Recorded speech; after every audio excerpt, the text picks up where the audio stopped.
What's going on out there, world? It's your boy Tommy on the spot for Watchalong Wrestling. Hopefully everyone is doing well and staying safe. It's great to be back here with all of you. We are currently going through a director's cut with some alternate commentary for my trip to Summerslam 2021. If you are currently following along on the playlist for Summerslam 2021, you can go ahead and skip this video. This video is a full walking tour of the Summerslam Superstore. I'm not going to go ahead and go through that one again, but it's one that's probably one of my most popular videos. Everyone gets a kick out of those tours.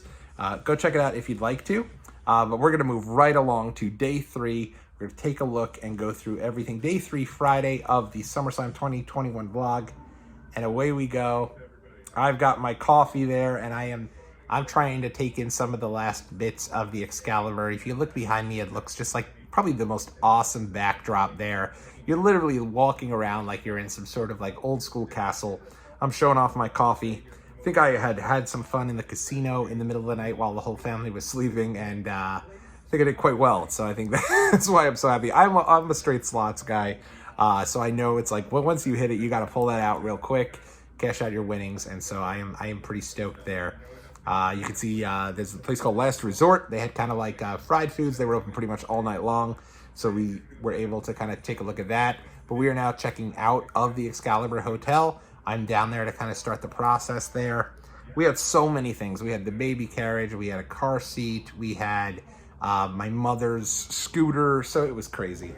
So we're now leaving over and trying to check out of the Excalibur, and now here we are walking into the MGM Grand.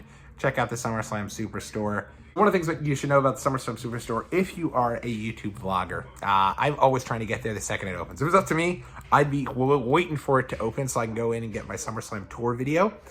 This is a pop-up shop here. This is not the Superstore. You had to walk through the MGM Grand to go and check out the Superstore. But I will say I love the little pop-up here. I thought this was cool. They had so many different SummerSlam things. This MGM Grand felt like it was the hub for all things SummerSlam. But yeah, I wanted to get there. It opened on Thursday, and all throughout Thursday, I was trying to figure out a way to get to this SummerSlam Superstore. But when you're a YouTube vlogger who also has a family who you're on a trip with, you got to kind of balance all of that out, and so we were not able to get there on that Thursday, unfortunately. From a non-vlogger perspective, if you're just going to the Superstore, your day to go is also Thursday. A lot of the limited edition merchandise would be there, and so they would have a variety of things on sale that will only be available on that Thursday.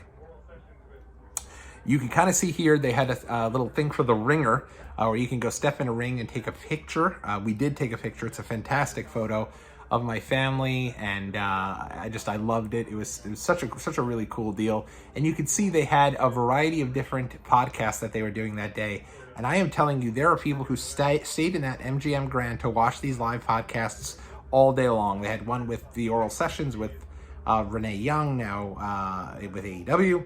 But at the time, she was still kind of working adjacently with WWE for the ringer. So they had her on site to do some live podcasts with Charlotte Flair, another podcast they did with Drew McIntyre, Triple H. So people were all camped out there for these podcasts and just basically watching live, kind of, I guess, interviews with these folks.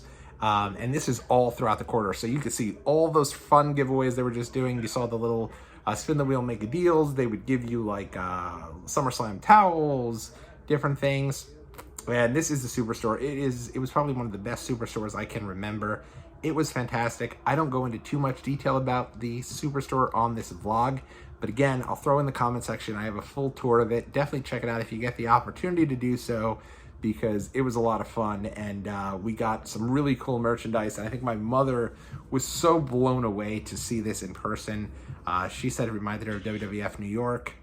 There's my wife and I doing a photo in front of Team RKO Bro on the back there with the backdrop. And that's all I did with the actual tour itself. But one of the things I also love in terms of this tour on this vlog, just because we had an entire tour in a separate video, but you can see there's like a lot of like really fun type, there's a lot of different standees here as we're exiting.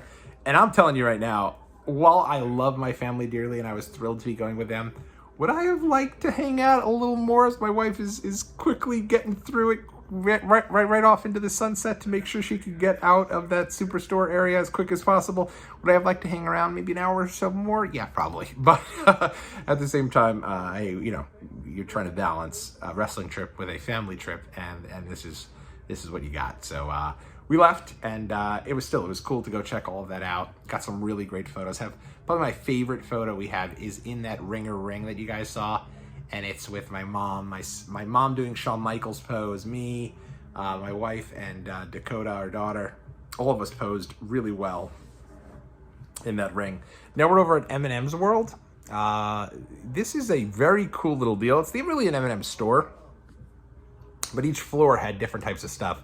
So you can buy like personalized M&Ms. You can go and stock up on M&Ms. You can go get like different types of shirts. My daughter still has some shirts that still fit her to this day.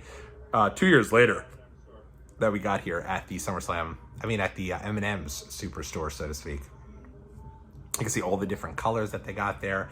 And what we did was we did our personalized M&Ms of our daughter. So it was cool. They took a photo of her. You're able to get that. And then we had our M&Ms with her face on it. You can do some really cool photo ops. And this was cool. You could tell, too, if you're watching, everyone's in a mask. Not only that, but again, still just a little over a year out of the pandemic. A lot of stuff is still kind of cut off at the time. Glad to see we've been able to get out of that. Here we are. We went to a very cool barbecue spot. This place was awesome.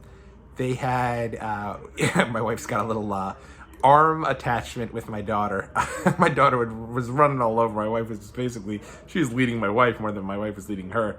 But we were going in to go have this barbecue. This barbecue spot was awesome. They had great food. And not only did they have great food, but they had basically like a rodeo band set up. So you could listen to your country music right out on the strip. Great view. And yeah, it's Dilly's Barbecue. And you can see I've got brisket there, French fries, mac and cheese, all the works. You got nachos in the center. And really cool stuff. My wife's got some ribs there. My mom's got some ribs there, is what that is. Yeah, we ate real good here. And then they had some live music, and it was awesome. And my daughter was just such a fan. My wife not happy that I'm filming her with the burger bite right there, but a lot of fun. And then afterwards, we were all dancing up on the dance floor with the country music band. Really fun place. Highly recommend Dilly's if you get a chance to go down to Vegas. You won't be disappointed. Now this is pretty late at night here, but you can see they have all the different light shows and the fire shows going on outside right on the strip. And from where we were in our hotel, we could see everything. My wife and I are planning to actually go out here, so I'm back at the hotel with my mom. We're watching some of the big shows that they have up and down on the strip. You can see the big eye that I just took a video of, so nothing better than Vegas all lit up. The first time we went, my wife and I did a helicopter tour. Highly recommend doing it. It was awesome, so much fun.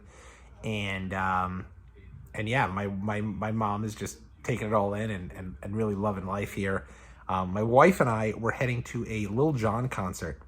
And in the midst of while this was happening, CM Punk did return. Now, I did this, and I regret doing it on the vlog. I feel like it doesn't fit in with what I'm doing at all. I randomly give my thoughts on CM Punk. At the time, it's like, why did I bother doing that? I think it was a really big deal at the time, and I guess that's why I decided to do it, and I guess I wanted to kind of capture the instant reaction there, because it literally happened as I was out filming that stuff outside is when Punk came back, and my phone blew up. Everybody I knew was messaging me, oh my God, CM Punk is back. And I think AEW at the time really kind of established themselves as, hey, if they're teasing something, you're going to get what they're teasing. And I think that's kind of cool. I think it was a cool moment. But we're preparing to go out to a club this night. Lil Jon was doing a DJ set. We wanted to get there early. Usually if you get there early in Vegas, they know you're going to be drinking all night long, so they will let you get in for either a discounted rate or completely for free. We had advanced tickets, so it was discounted. We also wanted a really good spot, so we had gone in to go check this concert out, and we went over to, I'm babbling about Jon Moxley showing up in Double or Nothing. This is just, what am I doing? No place for this in a SummerSlam vlog. I don't know why I am babbling about this, but I'll tell you more about our trip to the club that night. So we had walked in, you can kind of see everybody in their club clothes because you got to make sure you get in. And I am filming everybody kind of getting ready to go in. So this area here where we're dancing in the beginning is a pre-show area. We didn't know this. We did know it because they had an act on, and the act was great. He was a great DJ. And we thought, oh great, we have this perfect space, this tiny little space. Lil Jon's gonna be right here in front of us. This is beautiful. This is gonna be so much fun. Then about like an hour or so went by. We're like, where is Lil Jon? This is taking forever. And we finally heard like some music coming from way above, and that's where he was. He was actually upstairs. So we were in the wrong space. We missed about half his set.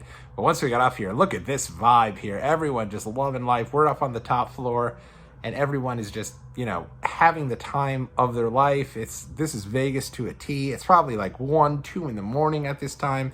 We were there till the end of the show. My wife is straight up breaking it down. Look at her go. I remember when she found out I actually filmed her and put this at the end of the Watchalong Wrestling vlog, she was like, oh my God, I'm so embarrassed. And then she watched it. She was like, you know what? I don't look half bad. I'm having a good time. So she was happy with that. But even though you can't really see Lil Jon too well, you can see the screens behind us. They have like the screen set up right in front of him because it's just so packed. But honestly, what a cool vibe. I remember leaving there and it was like 4 in the morning. And when we came outside, it felt like it was 2 in the afternoon. I get the idea of like, you can go to Vegas and just continue to party the whole day and whole night because it just doesn't end at all. Like, it doesn't feel any different. When you leave a club in New York City at 2, 3, 4 in the morning, whatever time, it feels like it's the middle of the night, and you do feel like almost this kind of weirdness or seediness almost as you grab like your late night pizzas and then head out to do what you got to do. This was not the case at all here in Vegas. Vegas, you walked out after this club closed at 4 o'clock in the morning, and or until when Lil Jon was done at 4 o'clock in the morning, and it felt like it was the exact same vibe that you got going in the middle of the day. I remember we even got some pizzas, so it was kind of like we were back home in New York, and we got back home bright and early from the club. My mom had already left Dakota, a total trooper. If you ever have children and you want to go to Vegas, you make sure you take care of grandma and bring her on the trip too. All right, let's go. We're going on the next video. In the next video, we'll get to Saturday, which is, of course, the big SummerSlam day.